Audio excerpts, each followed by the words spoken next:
Hello, bienvenue dans le 3e épisode de Pause Cozy Drinks. Ici, on papote de création de contenu tout en se détendant avec une boisson réconfortante. Et aujourd'hui, j'ai le plaisir d'avoir avec moi Nounessitude, qui est Océane. Comment ça va, Océane? Ça va, merci. Et toi? Ça va super. Il paraît que tu es fan de Ice Tea saveur pêche. Exactement. Voici le tien, madame. Merci.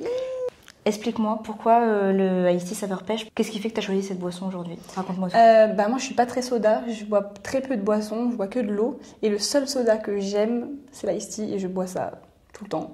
Donc voilà, aucune autre boisson à part l'Ice Tea. Et mais depuis que t'es petite? Depuis que toujours, ouais. Depuis que je suis petite. Et donc, quand ils ont fait le poisson d'avril sur les réseaux en mode ils vont arrêter cette boisson, j'ai eu trop peur. C'est la seule boisson que je bois. Moi, c'est vrai que quand j'étais petite, je buvais énormément d'Ice Tea. J'étais moins coca que Ice Tea, et maintenant ça a changé d'ailleurs. Ah ouais? J'en bois beaucoup moins, mais, Okay. Mais là ça fait plaisir de boire un petit Ice Tea saveur pêche. Il commence à faire chaud à Paris, donc ça fait du bien. Ouais. Écoute, je te propose de trinquer et on peut passer à la suite. Yes.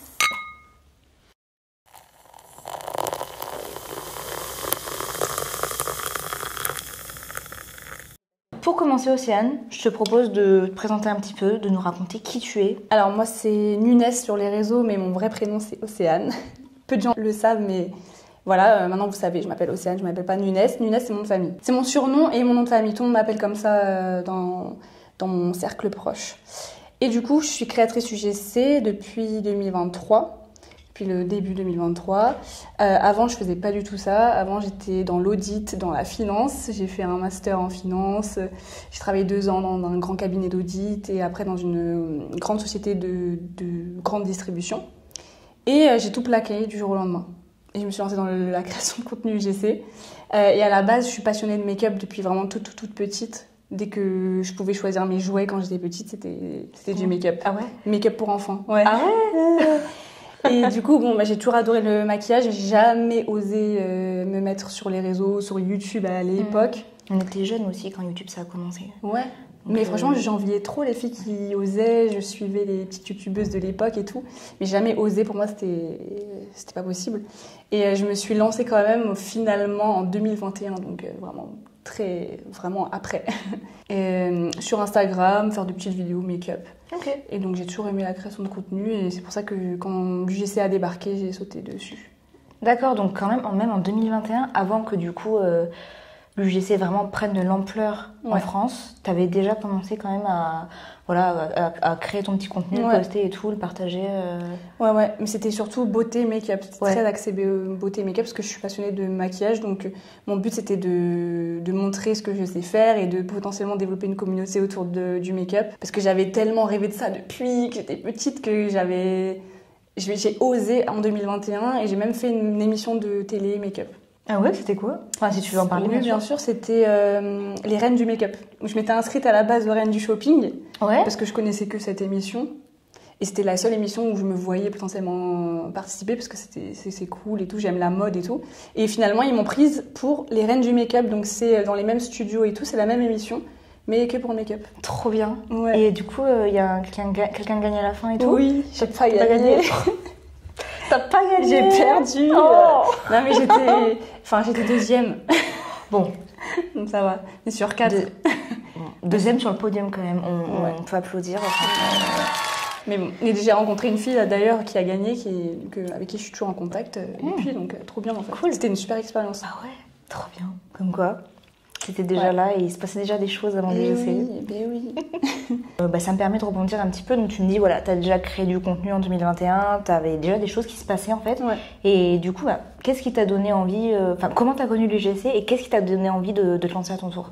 Alors, en fait, moi, donc, la création de contenu, ça a toujours été quelque chose qui m'a intriguée. En 2021, j'ai commencé à me familiariser avec la création de contenu et j'avais une certaine aisance. Genre, c'était pas du tout difficile pour moi, c'est très rapide. Voilà, donc j'ai adoré. Et truc de ouf, parce que en 2020, il y a 2 personnes qui m'ont demandé de l'UGC, mais je savais pas que ça s'appelait de l'UGC. J'ai fait 2 vidéos, une pour une balance de cuisine, pour peser les aliments, et une vidéo pour des brassières. Ah non, 3, et un pour un lisseur. C'était en 2020, au moment du Covid. Ils m'envoyaient leurs produits et je me rappelle, ils m'avaient dit « Ouais, c'est quoi tes tarifs ?» J'avais dit « Mais quoi ?» J'avais dit, je crois, 40 €. Voilà, il n'y avait pas de facture à l'époque. Enfin, c'était vraiment, je connaissais pas. Donc j'avais déjà fait de l'UGC sans savoir que c'était de l'UGC. C'est des personnes qui avaient vu mes vidéos sur les réseaux et du bouche à oreille aussi parce que j'avais un ami qui connaissait des gens qui faisaient du business et tout et du coup ils avaient besoin de vidéos. Et c'est ouf. Et du coup j'avais déjà fait ça mais sans savoir que c'était ça. Wow. Et quand du coup j'ai entendu parler de l'UGC, c'était en 2023, tout début 2023. Je me suis dit mais attends mais j'ai déjà fait ça en fait. Mais est-ce que tu penses du coup que c'était vraiment de l'UGC ou c'était plus quelque chose type contenu influenceur? Parce que à l'époque, non, c'était vraiment pour utiliser ma vidéo sur leur réseau. C'était pas du tout. Parce que c'est vrai qu'en 2020, bah, y a plein de monde qui se sont lancés. En fait, c'est une vague de créateurs de contenu qui se sont lancés, notamment sur TikTok. Oui. Et on a vu en fait ces gens commencer de pas grand chose et devenir grands et je pense obtenir des partenariats influence, etc. Mais toi c'est vraiment non, en fait c'était des entreprises un peu dropshipping je pense. C'était un peu genre américain, ça venait de enfin c'est des personnes qui travaillaient beaucoup avec des Américains, c'est des Français et du coup je pense que eux ils connaissaient déjà l'UGC parce que c'était déjà démocratisé aux US mais pas en France en fait. Et du coup, après, quand j'ai relu nos conversations, il y avait bien écrit UGC, mais je m'en souvenais plus, quoi. C'est fou. Non, trop bien. Fou. Ouais. Et du coup, ouais, c'est grâce à quelques vidéos que j'ai vues sur TikTok que j'ai découvert l'UGC et je me suis dit, ah mais tiens, une manière pour moi de peut-être me faire rémunérer par des marques sans que j'ai de communauté. Donc du coup, je me suis lancée comme ça, juste parce que j'ai vu sur les réseaux et que la création de contenu, ça m'intéressait. Et parce que j'étais dans une période de ma vie où vraiment, j'étais trop mal dans mon travail. Et première porte de sortie, je suis sortie. Et en fait, comment t'as commencé? T'as commencé direct à faire du contenu sur tes réseaux ou à démarcher? C'était quoi le premier pas pour toi? Alors, du coup, moi, j'avais déjà une base d'abonnés parce que j'avais déjà un peu... depuis 2021. Ouais, voilà, exactement. Et je faisais déjà des vidéos make-up depuis 2021. Donc, j'avais déjà pas mal de vidéos à mettre dans mon portfolio. Donc, en fait, et j'avais déjà fait, du coup, les UGC, les fameuses UGC. Donc, en fait, quand j'ai commencé à voir l'UGC et que j'ai vu qu'il fallait faire un portfolio... En 2-2, j'ai fait mon portfolio. J'avais déjà des vidéos à mettre sur mon portfolio. Je l'ai fait comme ça et j'ai démarché des marques directement. Mais parce que moi, je me suis lancée vraiment du jour au lendemain. C'était un peu une période compliquée dans ma vie. Et en gros, je voulais vraiment partir de mon entreprise. Et j'ai vu ça, j'ai dit ok, je vais quitter, je vais demander J'étais en période d'essai, donc j'ai dit je vais demander à l'entreprise de me mettre fin à ma période d'essai, comme ça j'ai le chômage. Ils m'ont accepté, j'ai créé mon auto-entreprise, tac, en 2-2. Genre vraiment, je sais pas comment j'ai fait. Hein. Encore aujourd'hui, je fais pas ça, quoi. Mais à ce moment-là, je sais pas, j'ai eu l'élan qui est venu. Ça t'a attiré, quoi. Tu t'es dit, c'est par là qu'il faut que j'aille. Ouais, vraiment sans me poser aucune question. En une semaine, j'ai trouvé mon premier client et c'était le petit lunetier en plus. Ah ouais. Et je m'en rappellerai toujours parce que c'était 500 € en une semaine. Du coup, je me suis dit, mais attends, je vais devenir millionnaire là en fait. Si en une semaine, j'ai ce client, un gros client quand même. 500 € la première vidéo. 500 €, c'était genre une vidéo et 2 photos, je crois. Donc c'était genre hyper bien payé pour le début de l'UGC en plus. J'étais choquée. Alors après, finalement, ça s'est pas passé comme ça. J'ai pas été la reine du pétrole non plus. Mais en tout cas, ça m'a grave motivée, quoi. Ouais. Bah, je pense que c'était un signe de l'univers pour te dire là il y a quelque chose pour toi ma belle, il faut que tu y ailles. Franchement je pense en vrai. Parce qu'en plus du coup j'ai laissé mon travail et donc j'étais à 100%, j'ai tout de suite commencé l'UGC à 100%. J'avais pas de job à côté ou quoi. Donc j'avais du temps quoi. Et justement cette vidéo le petit lunetier, est-ce que ça a été ton tout premier contenu UGC du coup non parce que j'en avais déjà fait avant mais de manière consciente, c'était mon premier contenu UGC, donc j'étais un peu, je me rappelle, j'étais stressée. Ouais, comment ça s'est passé? Sûrement qu'aujourd'hui tu vas me dire, bon, heureusement j'ai évolué, mais comment franchement, je me rappelle que quand il m'avait dit même 500 €, je m'étais dit, mais attends, ils sont fous un peu d'un côté parce que j'ai jamais fait ça. Enfin, j'ai fait des vidéos sur mes réseaux, mais en fait, il m'avait bien rassurée en me disant, ouais, ce que tu fais sur tes réseaux, nous on aime bien, donc à peu près la même chose, un truc esthétique. C'était vraiment pas l'UGC. Présentation du produit, voix off ou voix in et tout, c'était vraiment plus un truc esthétique dans la rue et tout, donc franchement j'étais un peu stressée mais ça s'est très bien passé. Et après par la suite j'ai pas retravaillé avec eux finalement, donc ça se trouve ils ont pas aimé en fait, je sais pas, mais moi je trouve que ça s'est bien passé, j'avais eu des bons retours. Et après j'ai continué à démarcher. Moi le début c'était vraiment du démarchage à fond quoi. Est-ce que tu peux me dire s'il y a une collab que tu as réalisé, que tu adores et dont tu es particulièrement fière et que ça peut être comme une collaboration à long terme, une collaboration one shot qui vraiment t'a mis des étoiles dans les yeux et que... Ouais. Moi, en fait, je suis passionnée de make-up, comme je te l'ai dit. Donc, mon goal, c'était de travailler avec Sephora. Dès le début, je m'en souviens. Et du coup, en fait, ma collab vraiment qui m'a fait un truc, c'est vraiment ma première collab avec Sephora. Genre, quand la première fois où on m'a contactée, c'était via une agence. Et je me souviens, genre, j'étais une des premières UGC à travailler avec Sephora à l'époque. Et ça m'avait, je sais pas, ça m'avait émue limite. J'étais trop contente, j'étais trop fière. Et surtout que moi, avant, j'ai toujours postulé chez Sephora et L'Oréal. Toute ma vie, j'ai postulé chez eux pour être en stage chez eux. D'accord. Donc toute ma scolarité, à chaque fois qu'on pouvait faire un petit stage, un petit job d'été ou quoi, je postulais chez eux. Donc dans mon domaine, hein, dans la finance, quoi. Ils m'ont jamais pris, ils m'ont toujours recal, enfin ils m'ont même jamais répondu, je crois. Et là, de me dire que j'ai pu travailler avec eux, dans l'univers de ma passion, c'est pas la finance, là, c'est vraiment le make-up et tout. Enfin, c'est ma collab dans laquelle je suis la plus fière. Et en plus, j'en ai fait plusieurs quoi, avec eux. Donc voilà. Trop bien, c'est clair. Sephora, le rêve de toute créatrice UGC, du moins qui est passionnée, qui est nichée dans le bien-être et la beauté. Ouais. Non, franchement, ouais. Et aujourd'hui, ils en prennent beaucoup plus maintenant et tout. Mais je me rappelle, au tout début, moi, j'étais une des premières. Donc j'étais trop fière, quoi. Tu m'étonnes. C'est beau. C'est faux. Du coup, aujourd'hui, si on va sur tes réseaux sociaux, en plus des collaborations UGC que tu fais, etc., t'es quand même très très active et tu postes quand même vachement de choses reliées au make-up, etc., au lifestyle et tout. Et moi, je voulais savoir, est-ce que tu fais partie de ces gens qui ont genre 200 idées de contenu dans leur téléphone ou au contraire, tu crées au fur et à mesure? Non, moi, je crée plutôt au fur et à mesure quand même, parce que j'ai pas 15 000 idées de contenu. Ça dépend, en fait, ça vient par vague. Des fois, j'ai plein d'idées d'un coup, donc j'ai des notes, je me fais un petit calendrier éditorial. Moi, ici, on est organisé. je suis team organisée, moi.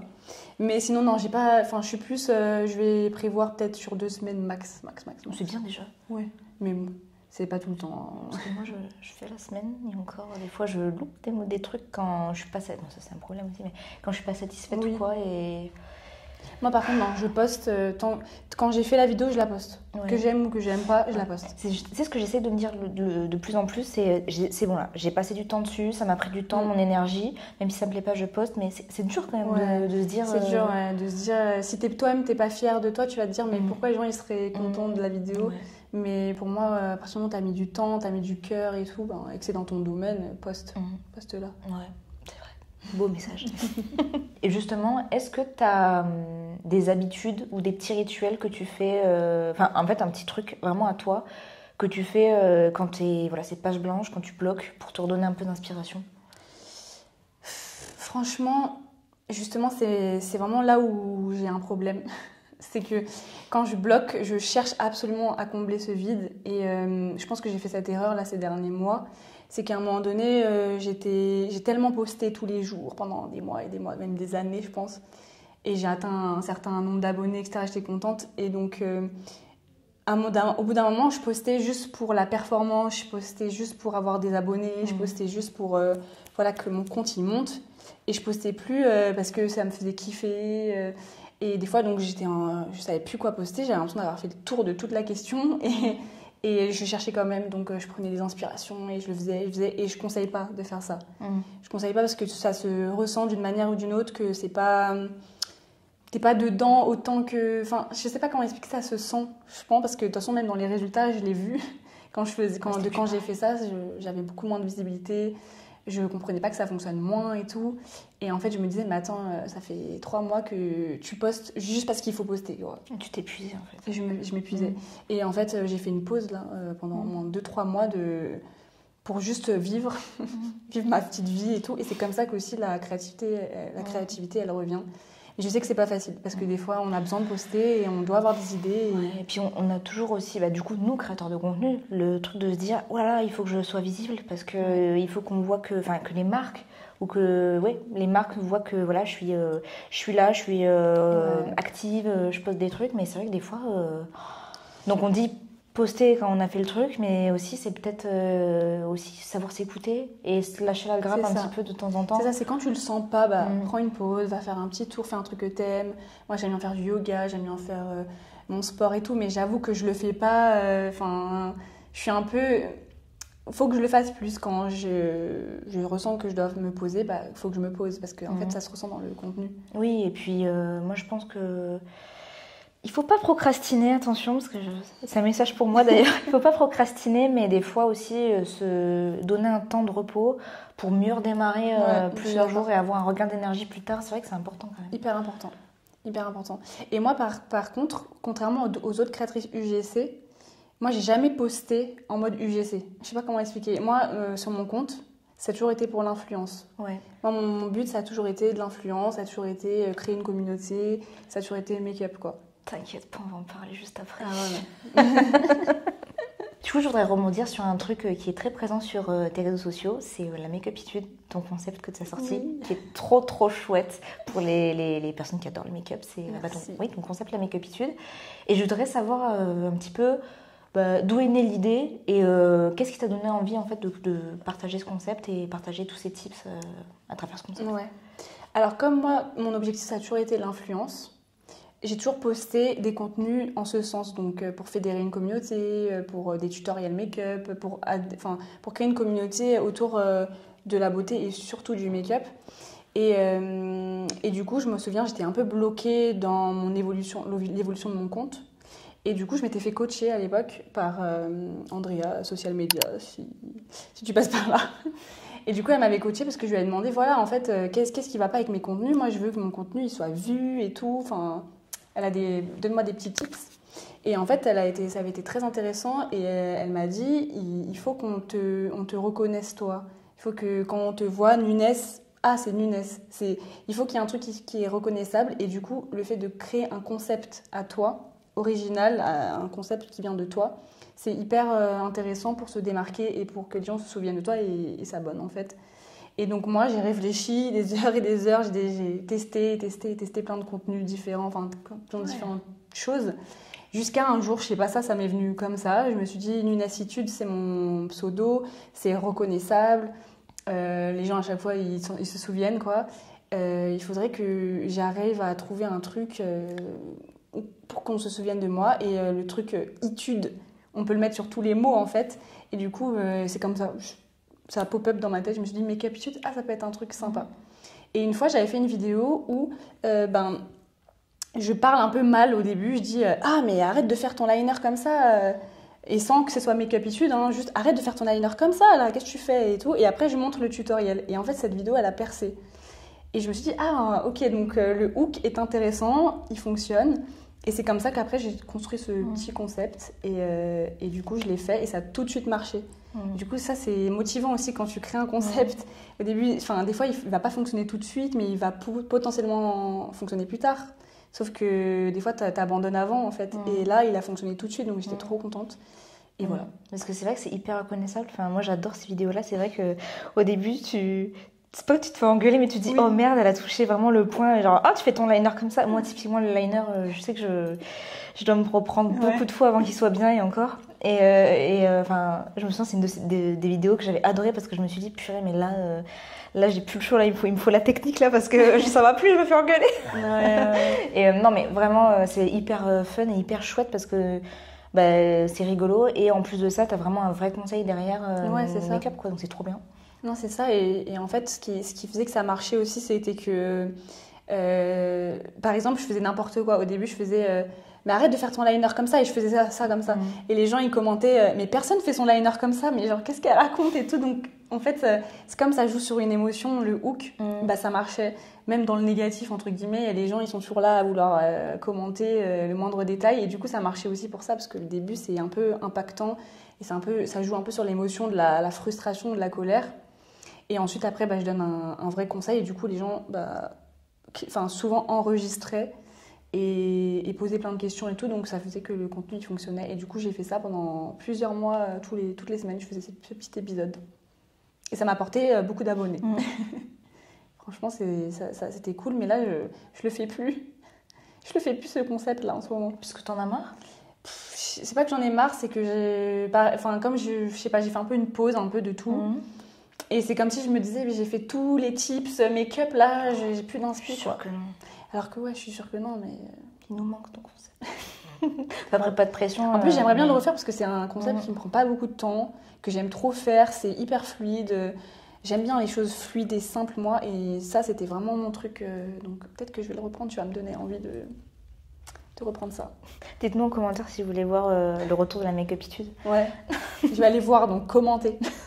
Est-ce que tu as ressenti que ce concept aussi, tu dis tu as pris quand même masse d'abonnés avec ce concept quand tu l'as lancé, est-ce que tu as senti qu'il t'a amené vers autre chose et notamment l'influence, comme on en parlait un petit peu tout à Bien l'heure. sûr, comme j'ai pris beaucoup d'abonnés déjà, quand tu dépasses les 10 000 abonnés sur Insta déjà, tu sens que les marques elles te repèrent, tu sens que les agences viennent te démarcher, etc. Mais c'est beaucoup de gifting. En tout cas, à mon niveau des 10 000 abonnés, autour des 10 000 abonnés, c'est un peu beaucoup de gifting, mais vers l'influence quand même.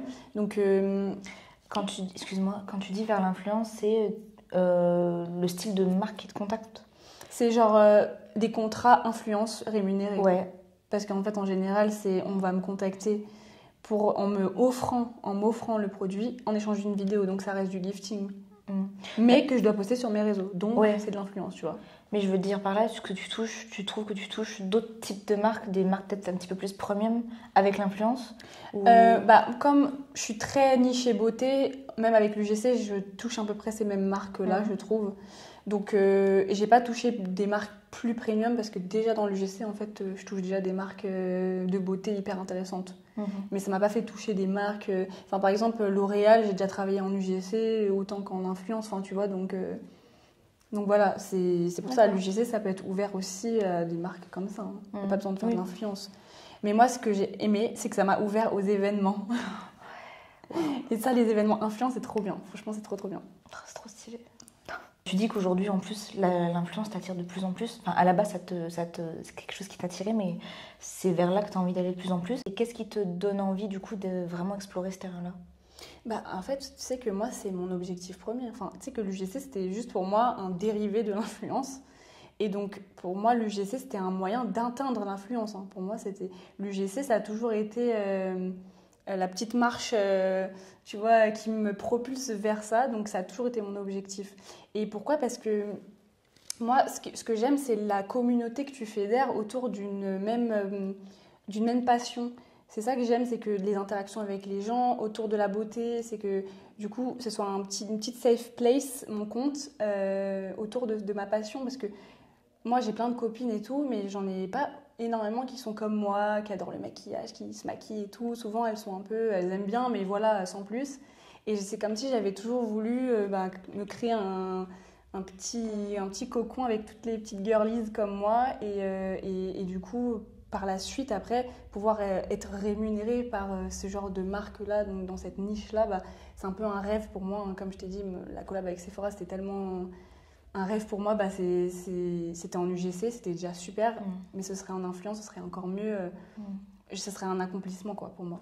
Et puis, comme tu disais, aussi participer à des choses nouvelles, comme les événements. C'est ça, et puis en fait, on peut avoir énormément d'opportunités parce qu'on rencontre beaucoup de gens. Moi, je me rappelle, j'avais été à un événement, on m'a proposé un shooting après. En fait, c'est un univers qui a ses défauts. Il y a des défauts comme dans tous les domaines, mais il y a, en fait, c'est un peu la porte à des trucs de fou. Genre, tu peux voir Rihanna, si tu travailles avec Fenty Beauty, à tout moment, tu vois Rihanna. Mais moi, c'est mon goal. Moi, c'est mon goal. Moi, je veux voir Rihanna et Huda Beauty dans ma vie, c'est sûr, je veux les voir. Et via le make-up, en gros, je peux aller les voir, quoi. Alors que c'est des personnes, normalement, t'es pas censé les voir dans la vie, tu vois. Ah, c'est vrai. Donc voilà. Et du coup, toi, j'aimerais bien avoir ton avis. On dit souvent que l'UGC vient ramener un petit peu plus d'authenticité par rapport au contenu influence. T'en penses quoi de ça, toi, du coup ? Je sais pas, parce que dans les deux cas, t'es payé pour faire un contenu. Donc quand on dit que l'UGC, ça apporte de l'authenticité, peut-être c'était vrai au tout début de l'UGC, peut-être que c'était vrai Le terme UGC à la base, c'est pas quelque chose qui est rémunéré. À la base, le terme, c'est pour dire qu'il y a quelqu'un qui donne son avis sur un produit qu'il a consommé. Aujourd'hui, l'UGC, on est payé pour dire les trucs. Donc, pour moi, il y a un peu d'authenticité dans le sens où normalement les créateurs, on est censé choisir les marques avec lesquelles on a envie d'associer notre image. Donc moi, ça va de soi que je vais faire des collabs avec des marques que j'aime le produit, je me sens à l'aise à ce que mon image soit reliée à ça. Et donc, l'influence, je trouve que c'est un peu pareil. Juste, il y a des influenceurs qui sont payés tellement des sommes énormes que tu te demandes si c'est vrai ce qu'ils disent, quoi. Mais je trouve que l'UGC, c'est pas trop loin non plus de ça, quoi. Justement, on entend dire que parfois les influenceurs sont moins... comment dire ? On a moins confiance en ce qu'ils proposent parce que c'est beaucoup justement, dès qu'ils parlent de quelque chose, il y a très souvent la petite inscription en partenariat, rémunéré, etc. Et toi, ça te fait pas peur d'aller vers ce chemin-là et qu'on puisse penser que c'est moins vrai ce que tu Si, tu franchement, je comprends en fait, parce que moi je suis aussi une utilisatrice des réseaux, je suis des influenceurs, donc je sais très bien ce que les gens peuvent ressentir. Donc pour moi, je suis d'accord que ça peut être un risque, mais je n'ai pas peur parce que je pense que je fais des contenus organiques où je peux montrer qu'on a confiance en moi. Je fais beaucoup de contenus organiques sans être payée. Je le fais parce que j'adore et parce que c'est ma passion. Et donc, si je propose des choses sur mon compte, c'est que les personnes peuvent me faire confiance. J'ai envie de créer un lien très de confiance avec ma communauté, et donc le but c'est pas que je leur foute des collabs, l'argent, non. Donc j'ai pas peur. Et puis aussi, comme tu l'as dit, il y a le truc de bien choisir ses collabs et parce que ça reste une opportunité incroyable de pouvoir être payé pour parler des produits qu'on aime. Ça, on va pas cracher dessus, on va pas se mentir. Donc il y a aussi peut-être bien choisir ce qu'on a envie de mettre en avant. Et que ce soit vraiment des produits qu'on aime, qu'on a vraiment envie de tester ou qu'on utilise déjà au quotidien. Et si t'es payé en plus, c'est tout bénef. Mais... Exactement, franchement. Et je recommanderais jamais d'accepter une collab juste parce que t'es payé. Franchement, je l'ai fait au début de l'UGC et j'ai bien regretté. Parce que j'ai eu une vidéo qui a tourné UGC dans mes débuts, là. Je voulais pas le faire, je me souviens. Et je m'étais dit, vas-y, j'ai pas le montage à faire. Ça me prend 3 secondes là de faire... Ça me prend 3 secondes de faire les rushs là.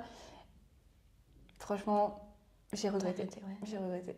C'était un truc de jeu vidéo, donc un truc que je m'en fous, que je n'utilise pas. Et le concept était un peu touchy, c'était un peu sur la religion et tout. Donc, c'était un truc avec Dieu et tout. Donc, d'accord, je comprends que c'est un peu.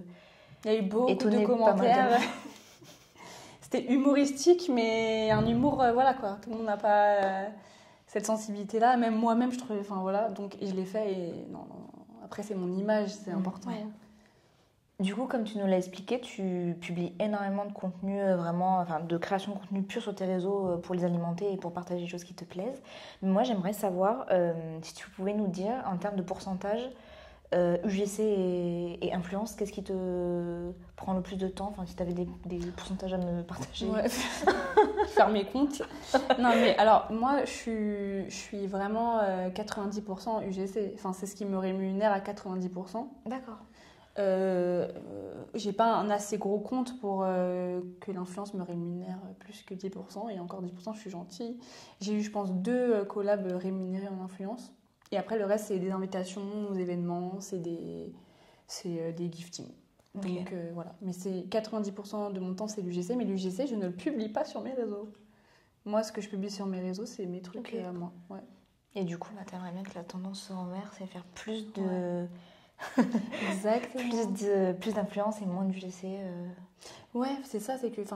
L'UGC, c'est super. Hein. Après, je pense qu'on peut combiner les deux jusqu'à un grand nombre d'abonnés. Hein. Je pense que jusqu'à 200 000 abonnés, tu peux toujours faire de l'UGC, je pense. Après, ça devient un peu plus compliqué. Je pense que les marques sont plus intéressées à faire de l'UGC avec toi, vu que tu commences à avoir un visage un peu trop connu, entre guillemets.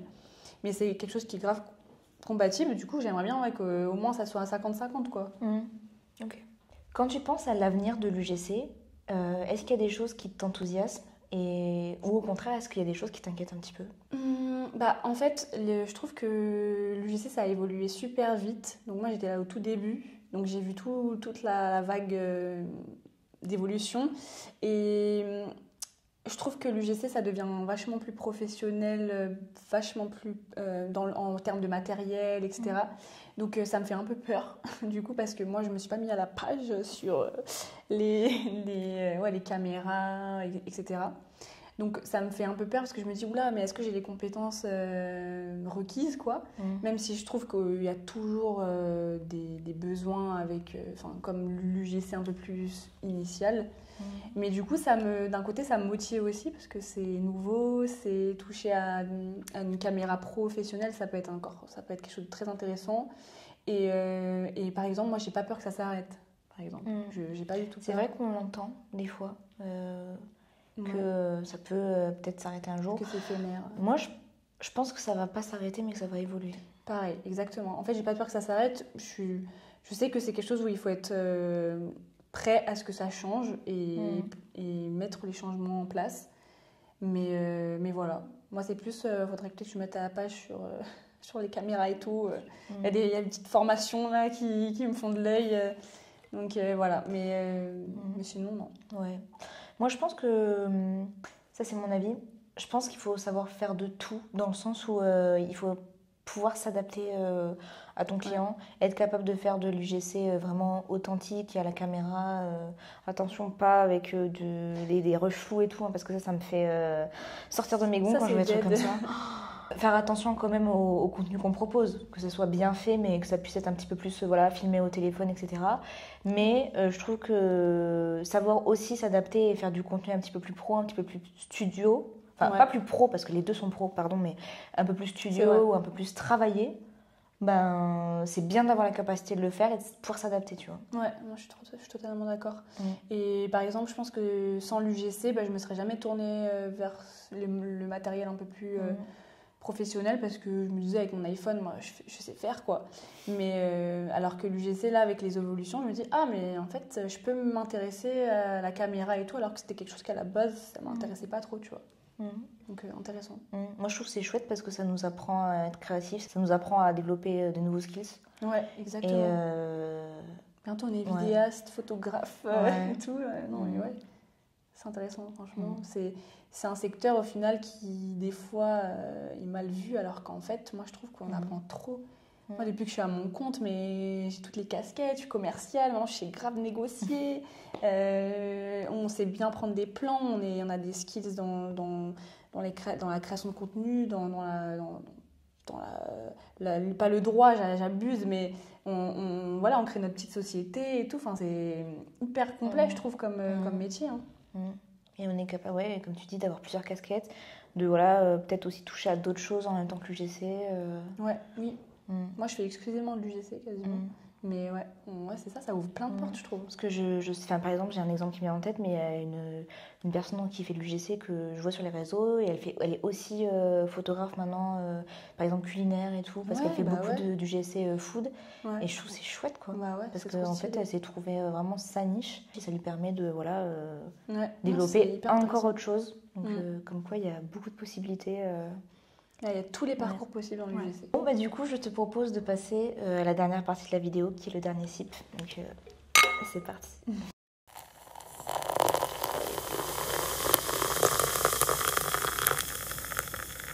Est-ce qu'il y a une erreur que tu as fait dans ton parcours, du coup, UGC, depuis que tu t'es mis à ton compte, qui finalement t'a appris et t'a fait grandir ou t'a permis d'en apprendre plus sur ce que tu devais faire ou ne pas faire? Je me souviens que je m'étais mise sur une sorte d'application où c'était 50 € de l'UGC. La vidéo, genre tout tournage, montage, tout, 50 €. Je m'étais inscrite dans ça parce que c'était mes débuts et la personne, elle me payait pas. J'ai fini par réussir à me faire payer, mais ça a mis 3 mois, genre, à l'harceler pour 50 balles. Je me rappelle, j'en avais fait 2, donc pour 100 balles, le mec, il voulait pas me payer. Et du coup, je me rappelle que je m'étais dit, mais attends, c'était red flag dès le début, 50 € l'UGC, c'est quoi ça? C'est bizarre. Le mec, il était un peu bancal, je trouvais, et il n'y avait pas de contrat. Enfin, et voilà, j'ai rien fait dans les normes. Et du coup, je me souviens quand j'avais enfin réussi à me faire payer, je m'étais dit non, tu n'acceptes pas des vidéos à un prix comme ça. Et tu fais toujours signer un contrat avant. Et enfin voilà, prends tes dispositions parce que là, tu peux te faire avoir quoi. Moi, heureusement, j'ai eu mes 100 €. Ouais. Mais il aurait pu ne jamais me payer quoi. La bataille était longue. Ouais, 3 mois pour 100 € genre. On souffle. Ouais, franchement, ça m'a saoulée. Avant qu'on termine, est-ce que tu as une reco à nous partager? Ça peut être un livre, un film, une musique, peu importe, une personne aussi, mais qui t'inspire ou qui te motive au quotidien. Du coup, moi, quand tu me poses cette question, je pense directement à ma copine Yasmine, qui est sur les réseaux, que j'ai connue grâce à l'UGC, grâce au réseau. Et j'aime trop son compte parce que dès le début, quand on se connaissait pas, elle m'a motivée avec l'UGC parce qu'elle est hyper naturelle. Elle montre vraiment une vibes où tu te dis cette fille est trop gentille, cette fille est trop mignonne et elle me donne la joie de vivre et aujourd'hui je la connais, c'est grave ma copine, je l'adore et du coup quand tu me poses cette question je pense directement à elle donc je vous dirais d'aller voir son compte Yasmine Singh sur Instagram. C'est trop mignon, en plus moi aussi je la suis et j'adore ce qu'elle fait. Ouais, franchement elle est trop mignonne. J'adore ce qu'elle partage et pour le coup, parce qu'elle est influenceuse Yasmine. Ouais. Et pour le coup c'est vrai que ce qu'elle partage, on sent vraiment que ça vient du cœur et que c'est pas pour quoi que ce soit d'autre en fait. Ouais, elle est très authentique et on s'attache à elle même sans la connaître via ses publications et quand on la connaît c'est une fille trop mignonne. Ça se voit qu'elle est trop mignonne. Ouais. Du coup l'interview touche à sa fin. Merci beaucoup d'avoir accepté de venir et de nous avoir partagé tout ça, c'était trop bien. Merci pour l'invitation. J'ai adoré. Je laisserai toutes les informations de Nounessitude, toutes ces informations de comptes et réseaux sociaux juste en barre d'infos. Vous pouvez aller voir tout ça si ça vous intéresse et pour aller lui donner de la force pour qu'elle reprenne son contenu Make-Apitude. Et commentez. Et en tout cas, j'espère que cet épisode vous a plu. Si c'est le cas, n'hésitez pas à mettre un petit commentaire, un petit pouce, ça fait toujours plaisir. Et moi, je vous dis à la prochaine. Ciao!